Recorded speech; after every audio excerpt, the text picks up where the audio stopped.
Framing a good question is always a really important part of writing a research paper, obviously.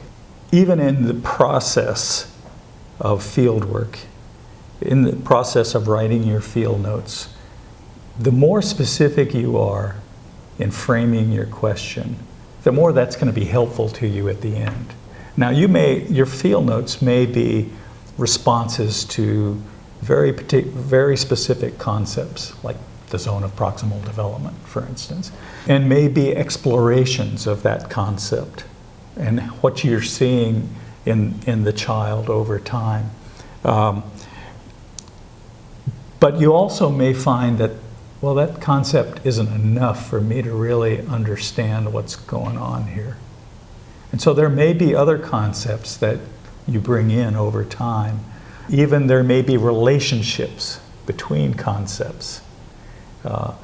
For instance, between the zonal proximal development and the mediation of tools in learning.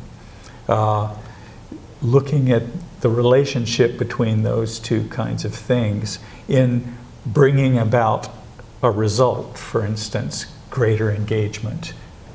It's the relationship of theoretical concepts which give you a question that's both general enough and specific enough that you can cover it in a 10 to 15 week period of time.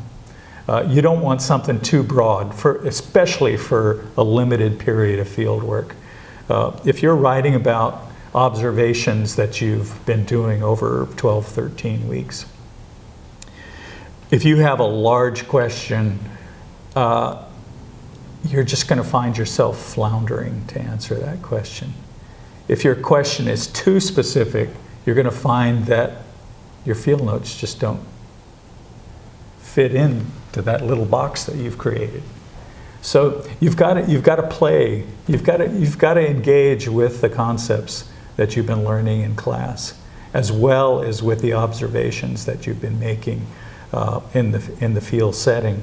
And it's the interplay between those over time that are going to give you the kind of question that will be both productive, that'll make you feel like you've learned something and that you've got something to pass on to other people, and at the same time that it's not so big that you don't know what to do with it.